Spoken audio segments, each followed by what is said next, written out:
मेरे प्यारे स्टूडेंट्स, आप सभी का स्वागत है। आज हम स्टार्ट करने जा रहे हैं केमिकल काइनेटिक्स।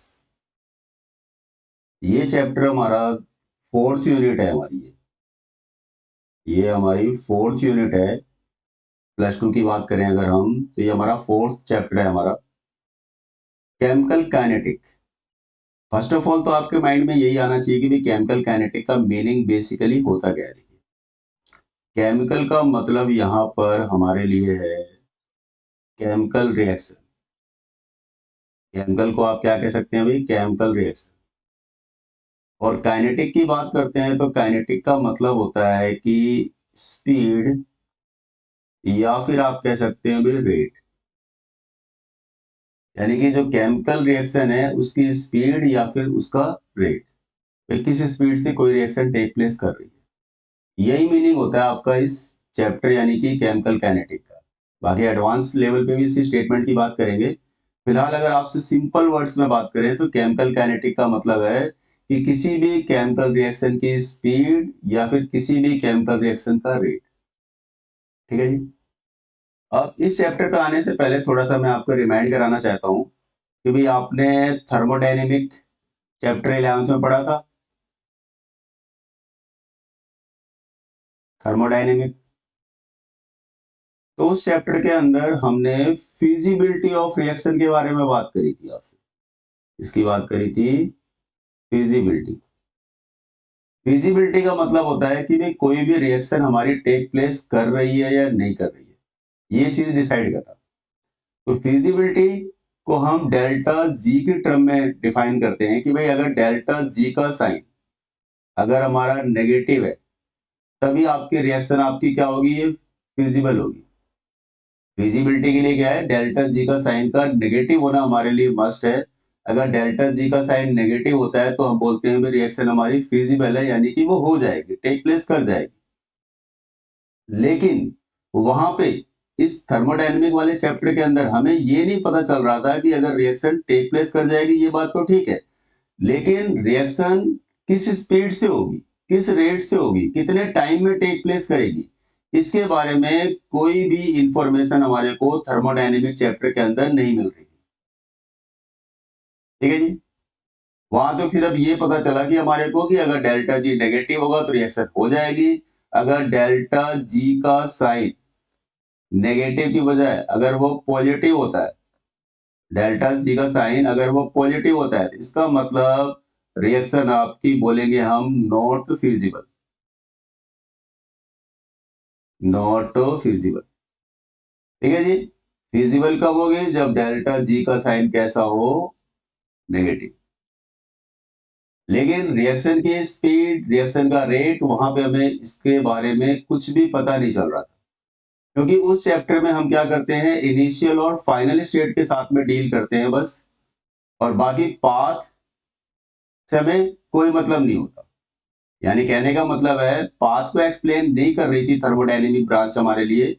और जो आपका जो केमिकल काइनेटिक है, यहाँ पर हमें देखने को मिलेगा कि भाई हम रिएक्शन की स्पीड के बारे में भी यहाँ पर हम बताएंगे आपको।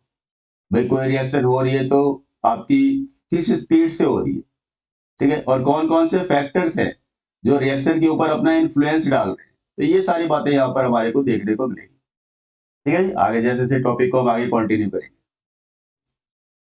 तो देखिए केमिकल काइनेटिक्स की बात करते हैं तो ये वो ब्रांच होती है फिजिकल केमिस्ट्री की जिसके अंदर हम डील करते हैं, किसके साथ में डील करते हैं? Study of rate of reaction. यानी हम रिएक्शन की स्पीड के साथ में डील करते हैं, उसकी स्टडी करते हैं, और फैक्टर्स जिन पे आपका रिएक्शन की स्पीड या रिएक्शन का रेट आपका बेसिकली क्या कर रहा है? डिपेंड कर रहा है। ठीक है जी। कौन कौन से फैक्टर्स हैं जिन पे रिएक्शन का रेट डिपेंड कर रहा है, उसके साथ में डील करेंगे। एंड मैकेनिज्म, मैकेनिज्म से मतलब होता है हमारा कि रिएक्शन का पाथ कैसा है, रिएक्शन का पाथ कैसा है। ठीक है जी। कौन सा पाथ रिएक्शन फॉलो कर रही है, तो पहले हम बात कर लेते हैं कि स्पीड के लिए रिस्पॉन्सिबल क्या है? फैक्टर्स, जिनमें हमारे पास फैक्टर्स को लेकर के जब बात करेंगे तो आगे हम डिटेल में बात करेंगे। फिलहाल मैं थोड़ा सा शॉर्ट में बता देता हूं आपको। जैसे कि हमारा कॉन्सेंट्रेशन है ऑफ रिएक्टेंट, रिएक्टेंट की कॉन्सेंट्रेशन यहाँ पे एक इंपॉर्टेंट रोल प्ले करेगी, ठीक है जी, जो भी रिएक्टेंट्स आपको गिवन होंगे। सेकंड आप टेम्परेचर है, टेम्परेचर अगर आप वेरी करते हो तो भी रिएक्शन का रेट वेरी करेगा। थर्ड है जैसे हमारे पास में आप बोल सकते हो नेचर है हमारा रिएक्टेंट का, रिएक्टेंट का नेचर कैसा है हमारा, उस पर डिपेंड करेगा रिएक्शन का रेट।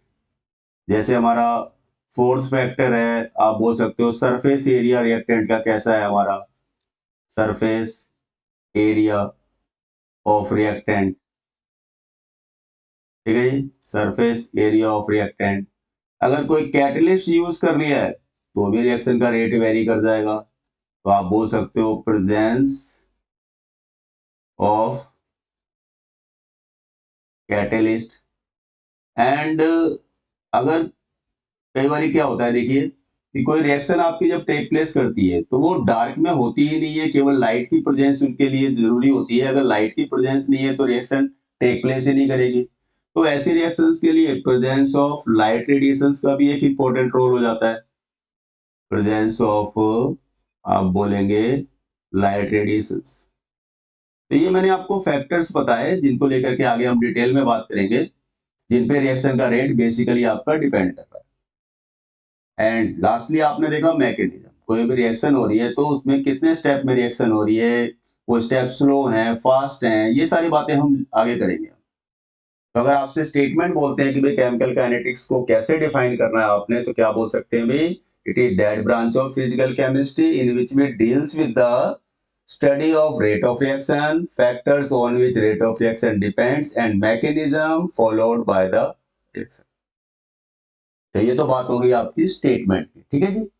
आगे चलते हैं, ये देखिए अब अगर हम केमिकल रिएक्शंस को लेकर के बात करते हैं किसके बेस पर, on the basis of rate of reaction, यानी स्पीड के अकॉर्डिंग। अगर आप स्पीड के अकॉर्डिंग आप केमिकल रिएक्शंस को क्लासिफाई करते हो आप, तो 3 कैटेगरी बन जाती है उसकी। यानी अगर आप देखते हो भाई रिएक्शन कैसे हो रही है, किस स्पीड से हो रही है, आप उसके अकॉर्डिंग अलग अलग कैटेगरी बनाना चाहते हो केमिकल रिएक्शंस की, तो आप इनको 3 कैटेगरी में सब डिवाइड कर सकते हो, ठीक है जी। देखिए वो कौन कौन सी कैटेगरीज हैं। तो सबसे पहले आ जाती है हमारे पास में कि भाई फास्ट रिएक्शंस, ऐसी रिएक्शन जो बहुत ज्यादा फास्ट होती है, जो बहुत ज्यादा इंस्टेंटेनियस होती है, इमीडिएटली टेक प्लेस कर जाती है। ऐसी रिएक्शंस में एक खास बात देखने को ये मिलती है कि जैसे ही रिएक्टेंट को आपस में एक दूसरे के क्लोज लेकर आते हैं, जैसे ही रिएक्टेंट को आपस में एक दूसरे के क्लोज लेकर आते हैं, तो वो इमीडिएटली आपस में रिएक्ट करके प्रोडक्ट बना लेते हैं। यानी जैसा आप देख रहे हैं कि these reactions are so fast, इतनी ज्यादा फास्ट होती है डेट दे अकर, यानी या दे टेक प्लेस, कैसे ही बोल सकते हो आप, as soon as the reactants are brought together. तो आप रिएक्टेंट को एक दूसरे के क्लोज लेकर आ रहे हो आप, और जैसे ही वो क्लोज आते हैं तो स्पीड से उनके बीच में रिएक्शन होती है और इमीडिएटली आपका प्रोडक्ट बन जाता है। तो ऐसे रिएक्शंस को कराने के लिए जो स्पीसीज इन्वॉल्व होती है रिएक्शंस के अंदर, वो होती है आयोनिक। यानी आयोनिक स्पीसीज की बात करते हैं, तो अगर उनको आपस में एक दूसरे के क्लोजर लेकर आएंगे तो इमीडिएटली वो आपस में रिएक्ट कर जाएंगे। तो ऐसी रिएक्शंस को एक स्पेसिफिक नेम दे सकते हो, वो है जी हमारा आयोनिक रिएक्शंस। इसी कैटेगरी के अंदर सब्स्टिट्यूशन रिएक्शंस भी आ जाती है। तो यहाँ पर मैंने जैसे आयनिक को लेकर के कुछ एग्जांपल्स दिए हुए हैं। और आयनिक रिएक्शंस में जैसा कि आप देख रहे हैं कि फास्ट हैं, तो फास्ट इतनी ज्यादा है कि लेस देन 1 पिकोसेकंड में रिएक्शन आपकी हो जा रही है। देखो टाइम जो है लेस देन 1 पिकोसेकंड, 1 पिकोसेकंड की वैल्यू आपको मैंने बताई हुई, देखो 10⁻12 सेकंड, यानी इससे भी कम टाइम पीरियड के अंदर रिएक्शन आपकी कंप्लीट हो रही है। अब आप दिख रहा है आपको कि भाई रिएक्शन बहुत ज्यादा फास्ट है, तो इतनी फास्ट रिएक्शंस को अगर आप उनके रेट को कैलकुलेट करने की बात करेंगे, तो प्रैक्टिकली उसकी स्पीड या उसका रेट हम आसानी से मेजर नहीं कर सकते, ठीक है जी। It is impossible to measure the rate of such kind of reactions. अब आप देखिए इसके कुछ एग्जांपल्स हमने फॉलो किए हुए हैं। सिल्वर नाइट्रेट, सिल्वर नाइट्रेट है, उसकी रिएक्शन हमने सोडियम क्लोराइड के साथ कराई है, तो आपका AgCl की फॉर्म में आपको व्हाइट पीपीटी मिल रही है, और बाय प्रोडक्ट क्या मिल रहा है हमारे को, सोडियम नाइट्रेट। ठीक है जी। अब इसी कैटेगरी के अंदर हमने सेकंड रिएक्शन आपके लिए ली हुई है बेरियम क्लोराइड, इसे हम सल्फ्यूरिक एसिड H2SO4 को क्या बोलते हैं जी, हम सल्फ्यूरिक एसिड, उसके साथ रिएक्शन करा रहे हैं। तो हमारे पास में H2 और Cl2 मिलकर के HCl बाहर निकल रहा है आपका, और साथ साथ इसके क्या मिल रहा है आपको, बेरियम सल्फेट की व्हाइट पीपीटी मिल रही है। ठीक है जी, बात समझ में आ गई होगी आप सभी को। अब एक एग्जांपल हमने और लिया हुआ है जिसमें HCl यानी हाइड्रोक्लोरिक एसिड है, जो कि हमारा एक एसिड है, NaOH सोडियम हाइड्रोक्साइड, जो कि एक बेस है हमारा। एसिड बेस रिएक्शन कराई है हमने, तो आपको मालूम ही है कि उसमें सॉल्ट मिलता है और साथ में वाटर मॉलिक्यूल आपको मिलता है। तो ये जितने भी एग्जांपल्स हमने यहाँ पे फॉलो किए हैं, सभी के सभी फास्ट रिएक्शंस के हैं, यानी इंस्टेंटेनियस रिएक्शंस के। ठीक है जी, आई थिंक सो क्लियर हो गया होगा टॉपिक आपको। इसके बाद देखिए हम सेकंड कैटेगरी की बात करते हैं रिएक्शंस की, और वो रिएक्शंस कौन सी होती है जी, स्लो रिएक्शंस। नाम से ही पता चल रहा है आपको, ऐसी रिएक्शंस जो आपका सम मिनट से लेकर के यहां तक कि ईयर्स भी लग जाते हैं रिएक्शन को करने के लिए, यानी बहुत ही ज्यादा स्लो है। तो आप बोलेंगे chemical reactions which completes in a long time, long time, और टाइम की बात करेंगे तो वो देखो from some minutes to some years, कुछ मिनट का टाइम भी लग सकता है, कुछ डेज का टाइम भी लग सकता है, ठीक है जी, कुछ मंथ का टाइम भी लग सकता है, और लास्टली मैंने आपको ईयर्स भी बोला हुआ है। तो इन्हीं रिएक्शंस को आप स्लो रिएक्शंस बोलते हो। इसमें आपका जो सबसे इंपॉर्टेंट एग्जांपल जो आप कह सकते हो स्लो का है, वो आपका है रस्टिंग ऑफ आयरन। आपके घरों में देखा होगा आपने कि भाई आयरन को अगर आपका जंग लगता है यानी कोरोजन होता है, तो उसमें टाइम लगता है। ये तो है नहीं कि फटाफट कोरोजन हो जा रहा है।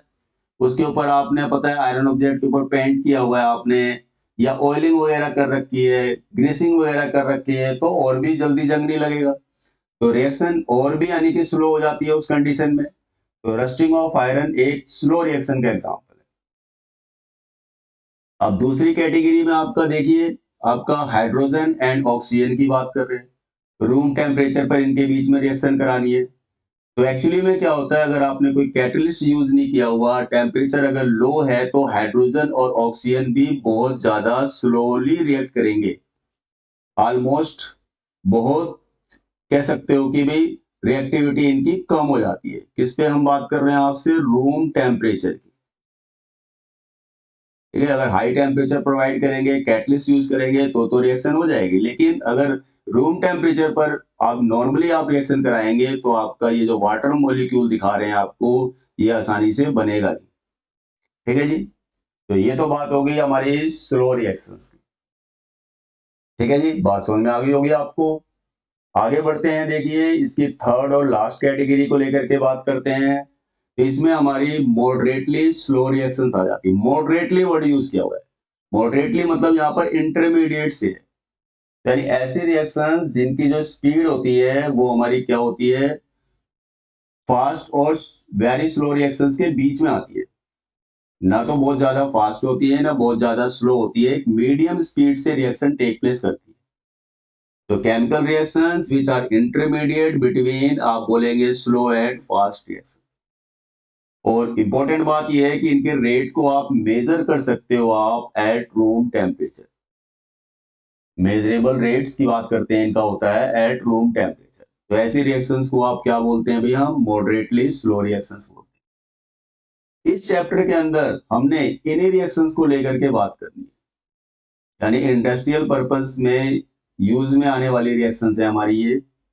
तो वहां पर हम उन्हीं रिएक्शंस को लेकर के डिस्कस करते हैं जो हमारी एक मीडियम स्पीड से होती है, और जरूरत पड़ने पर हम उन्हीं के रेट को हम चेंज कर लेते हैं, इंक्रीज कर लेते हैं। ठीक है जी, by applying the conditions, external conditions, जैसे मैंने फैक्टर्स में बताया था ऑलरेडी आप।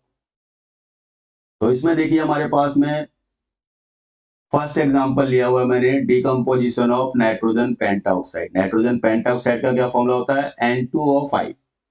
तो N2O5 की बात करेंगे तो वो अपने आप को जब डिकम्पोज करता है तो NO2 मिलता है और O2 मिलता है। ये हमारी एक मॉलिक्यूलर रिएक्शन है, यहाँ पे मॉलिक्यूल्स इन्वॉल्व हो रखे हैं, देख रहे हो आप।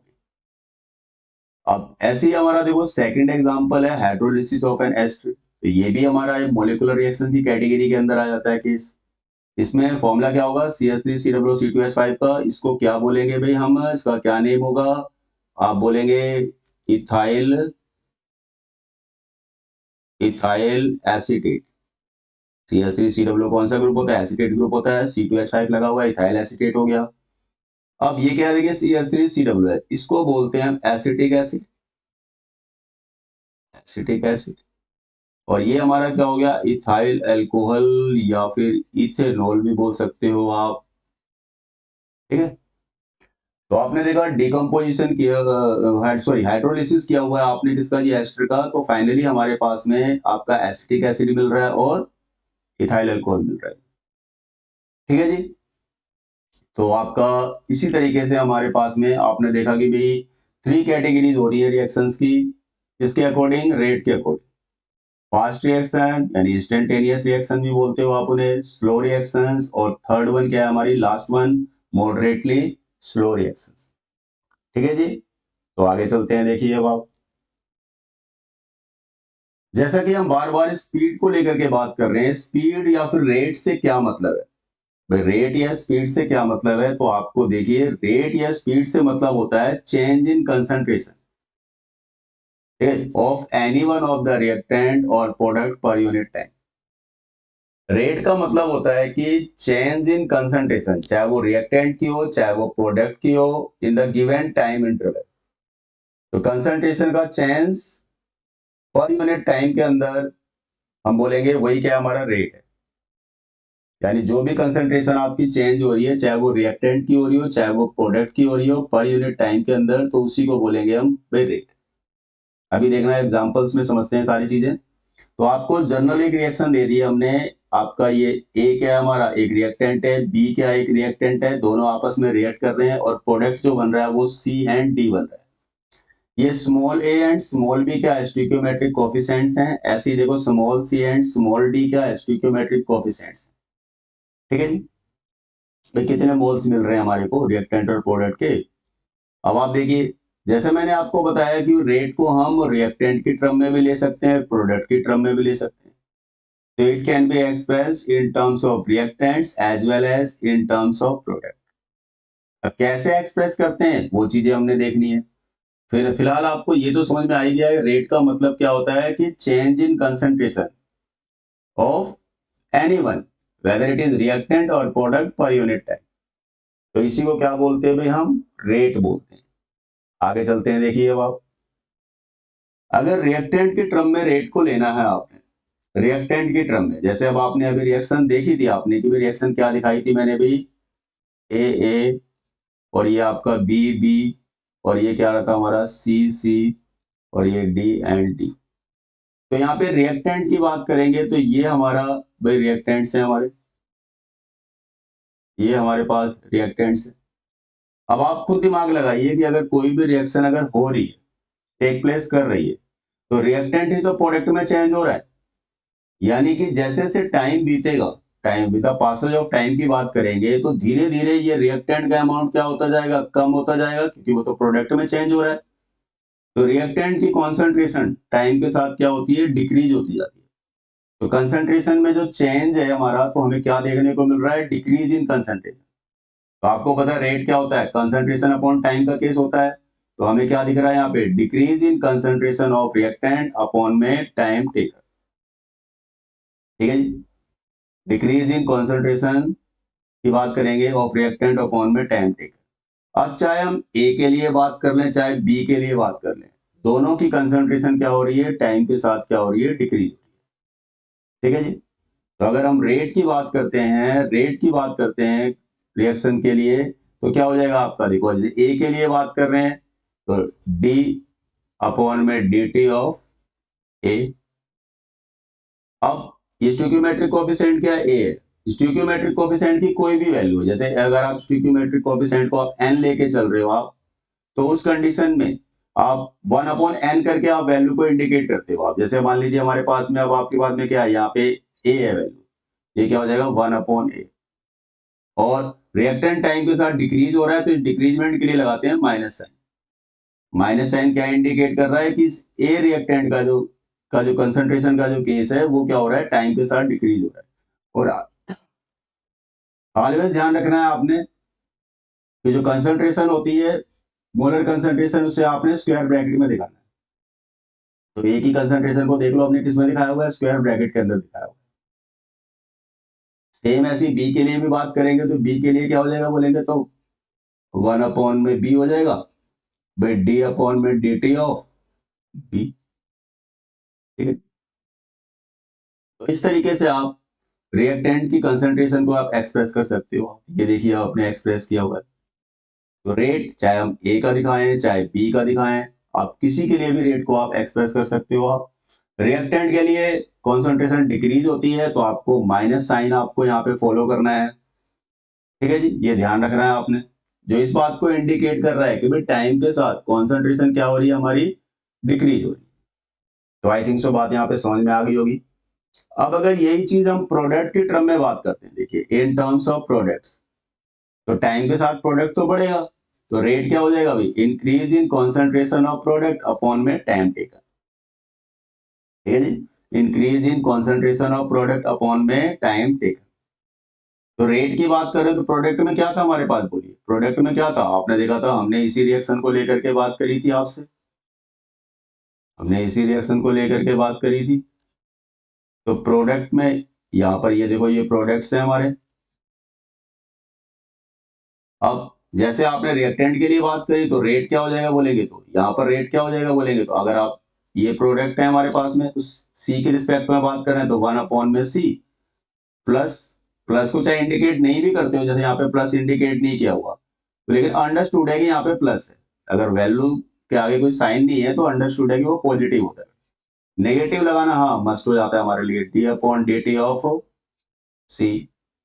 ठीक है जी, अगर आप इसी को आप डी के लिए बात कर रहे हो तो प्लस 1/d, और ये क्या हो जाएगा d/dt ऑफ डी, ये हो जाएगा। तो जैसा आप देख रहे हैं कि भाई नेगेटिव या पॉजिटिव साइन की बात करते हैं तो किस बात को इंडिकेट करता है, नेगेटिव आपको इंडिकेट करता है decrease in concentration of reactant को, और ये जो पॉजिटिव साइन है वो इंडिकेट करता है increase in concentration of product को रिस्पेक्टिवली।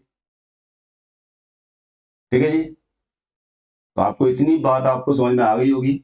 आगे बढ़ते हैं, देखिए अब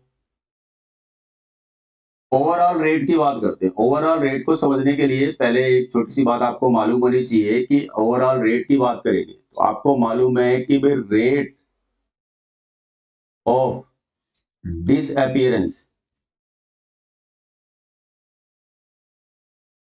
rate of disappearance of reactant जो होता है, rate of disappearance of reactants की बात करते हैं, इक्वल टू क्या होता है आपका, rate of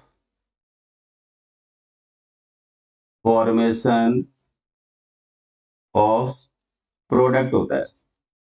rate of disappearance of reactant किसके बराबर होता है, rate of formation of product के बराबर होता है। यानी जितना रिएक्टेंट आपका डिसअपीयर होगा उतना ही तो प्रोडक्ट बनेगा। तो यानी कि अगर रिएक्टेंट का रेट हम बोले कि प्रोडक्ट के रेट के इक्वल होता है तो बिल्कुल सही होगी ये बात हमारे लिए। तो वही हमने किया हुआ है, देखो रेट ऑफ रिएक्शन को अगर हम ओवरऑल दिखाएंगे तो rate of disappearance of reactant किसके इक्वल है, देख लो rate of formation of product के इक्वल है। Rate of disappearance of reactant की बात करेंगे तो किसके इक्वल होगा, rate of formation of product के इक्वल होगा। देखो रिएक्टेंट के रेट को हमने क्या कर दिया है, देखो यहाँ पे ये प्रोडक्ट के रेट के बराबर कर दिया। तो rate of disappearance of reactant किसके इक्वल है, rate of formation of product के इक्वल होगा। ठीक है जी, अब आप देखिए अगर आपसे यूनिट बोलते हैं, what is the unit of rate of reaction, तो आपको पता है रेट होता क्या है, कॉन्सेंट्रेशन अपॉन टाइम। तो अगर आपके पास सॉल्यूशन एक्वस है, अगर आपसे बोलते हैं कि भाई एक्वस सॉल्यूशन है, ठीक है जी, तो कॉन्सेंट्रेशन की यूनिट जो लेके चलनी है आपने, कॉन्सेंट्रेशन को किस में लेना है आपने, एक्वस सॉल्यूशन के केस में कॉन्सेंट्रेशन की बात करेंगे तो उसकी यूनिट क्या लेनी है आपने, मोल पर लीटर। कंसेंट्रेशन को किसमें एक्सप्रेस करना होता है, मोल पर लीटर में। लेकिन अगर हमारे पास में गैस की बात करते हैं, गैस फेज की रिएक्शन है कोई भी गैस फेज की, तो उस कंडीशन में कॉन्सेंट्रेशन को आपने प्रेशर की टर्म में लेना है। इन terms of pressure, in terms of pressure. ठीक है जी।